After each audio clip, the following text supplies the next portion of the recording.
Hello, folks. It is now Thursday, 23rd. Now, let me just make sure because I get my days mixed up sometimes. Yes, it is Thursday the 23rd. I've just been going almost every day here, haven't I? And I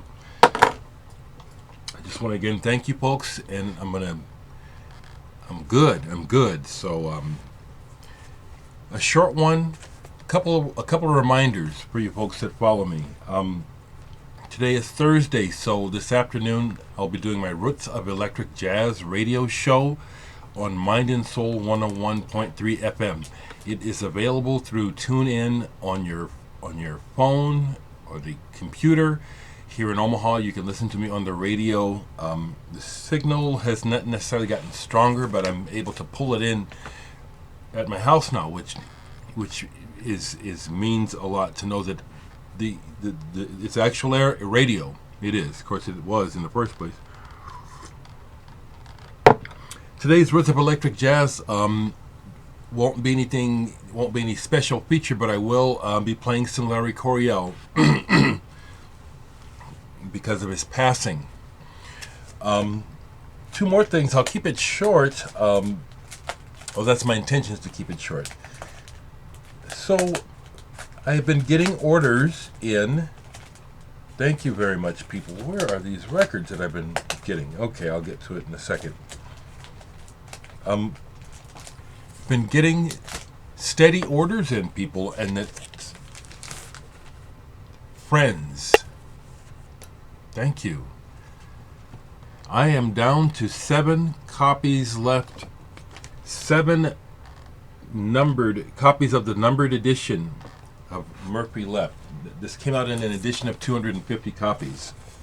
I have 7 on vinyl left. I noted I was told through an email that there was no link for Murphy, and I looked and I was surprised that there was not a link to buying the vinyl Murphy on Bandcamp. Well, I fixed that. Sure enough, as soon as I fixed it, I got orders. This is almost gone, okay? So if you want this on vinyl, get it now.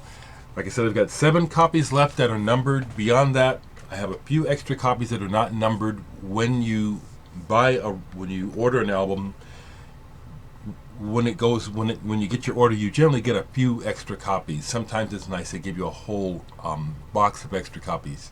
I don't have a whole extra box of Murphy, but I do have some. So I maybe have a total of 10, but 7 numbered. I'll leave the link, and it's a small world because it turns out that story I told, I told it online, I think, where last weekend a couple was in town from Des Moines, Iowa, in the old market shopping, and they were in a store and they heard this being played in the store, and they liked it so much that they asked at the counter, who is it? Can I buy it? And they were informed that, they don't have it in the store. It's, a local artist. And the people really liked it so much they asked, well, do you know how we can get a hold of this guy? And they followed through and bought it. And that just feels good. The other thing I want to share, and I'll probably come back again if you watch this, Michael, it'll probably be mentioned more than once. But yesterday I received a VCLT, or a record for review, however you want to call it. Some records anymore people are sending me because they want them to be reviewed. I do still get gifts. Michael P. Dawson, The Insect Garden. This arrived to me yesterday directly from Michael. Michael is a wind instrument player as well as keyboards, tenor saxophone, and alto flutes. I want to show the record because he had it made like you can get records made. It's not on purple vinyl. It's listed on Discogs as being a run where they give you like the leftover vinyl. So some may be purple, some might be a different color. That's what color mine is. I'm really happy to tell you, and I'll come back, but I can tell you that I like this right away. On the first listen, I like this. People like Carm, my brother, Ron Anderson, you guys come to mind right away. Cosmic Pickle, David, Sequoia Flame, Jeff McLennan. The list could go on. Actually, I'm even thinking about you over in Australia, brother, if you happen to be watching Big Star 1000.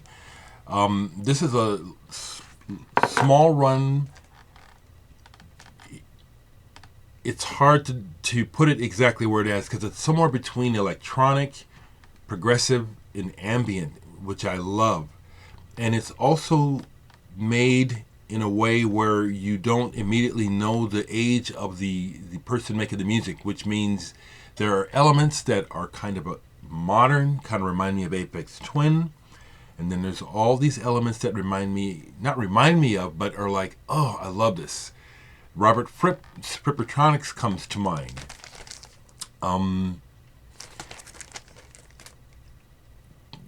Pink Floyd in a good way comes to mind, but he doesn't sound like any of these people. This album is really enjoyable. I've listened to it twice already. Listen to me, I'm giving it a review saying I got to come back and give it a review.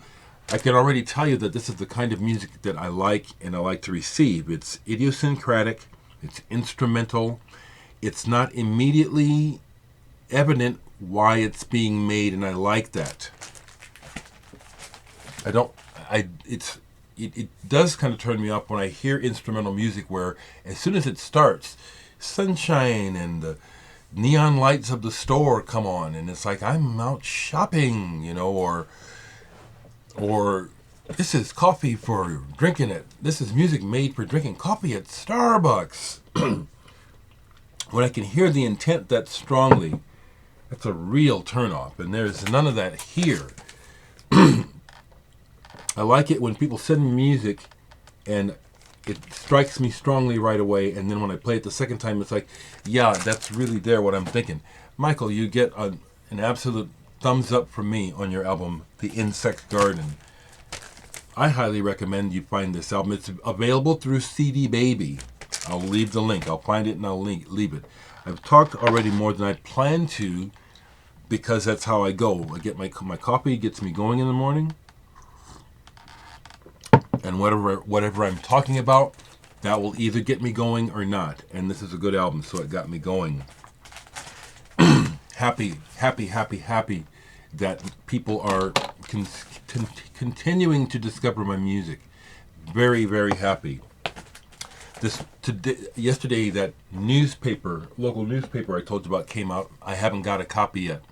Local news magazine. The article, I read it online. It's online so you can read it. I'll leave a link, but it's one of those sites where, to me, they seem cheap, but maybe they're not. It's like, in order to read the magazine online, you have to, punch it up as a PDF, and the advertising is real garish and gaudy, but that's how the magazine is able to be afforded to be made. Last thing I'll show one more. Did I show this? This is listed under Mike Oldfield, Sally Oldfield, and Pekka Pohjola, but it's actually a reissue of Pekka Pohjola's The Mathematician's Air Display.